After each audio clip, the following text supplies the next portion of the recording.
Pride weekend is here, and there's certainly a lot of events and activities, but also a lot of road closures to allow those activities to happen. And CP24's Beatrice Hazeman is live for us this morning in the Village, where it is going to be day after day after day of events, marches, parades. So much to pack in over the final weekend of Pride B.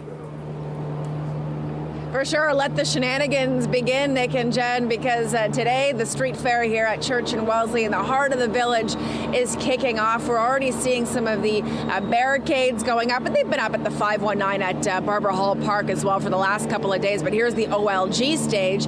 They've got their barricades set up. They've got the porta potties here, a must when you've got tens of thousands of people here in the crowd on the street. And you're seeing some cars, bikes coming down Church right now. That's going to change a little bit later on, because as of 8 o'clock this morning, there's going to be some road closures in effect, Nick and Jen. In fact, Church Street is going to be closed to all vehicular traffic from Dundas Street to the north to Hayden Street. Wellesley will also be closed from Yonge to Jarvis during this next few days. The celebrations kick off this evening with the Trans March. This is the first one up, and then tomorrow the Dyke March, and then on Sunday the culmination, the granddaddy of them all when it comes to parades, the Pride Parade. And of course CP24 is a proud sponsor. We will be there as well to bring you the sights and sounds, the colors and the characters from the Pride Parade.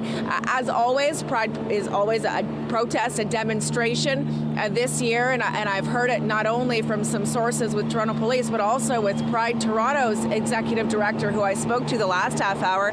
There are some concerns about disruptions, specifically some pro-Palestinian protesters as a possibility of disrupting the parade. And so I asked the executive director of Pride Toronto how the organization is preparing and what they want people to know ahead of this weekend. And here's what he told me.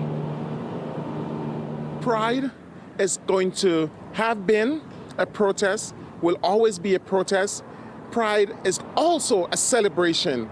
And you know what? We're open to dialogue. We're going to have conversations, and we're going to manage. You know, this too will come. We're going to work through whatever happens this weekend to make sure that the 2S LGBTQ+ community remains strong in everything that we do. Chopper 24 flying in the skies just above us here, Nick and Jen. I hope they can see the rainbow crosswalk here at Maitland and Church to guide them to us. There they are. Hello, Chopper 24. And again, for anyone coming down to celebrate Pride, it is going to be a very busy weekend here in the Village. My word of advice to you is do not drive. Either take a taxi, an Uber, or public transit, or if you're nearby, of course, walking is always a great option. But again, this corridor here on Church is going to be closed very soon as of 8 o'clock. And again, CP24 will have the full parade for you on Sunday. And coming up as well, 1 o'clock today, we'll be hearing from Toronto Police about not only their Canada Day weekend preparations, but how they're preparing as well when it comes to policing the Pride events this weekend. Nick and Jen. Okay, cue the beats and let the party begin. Beatrice Hazeman live in the heart of the Village this morning. Thanks so much, Beatrice. Yeah, it is an all hands on deck weekend, that's for sure.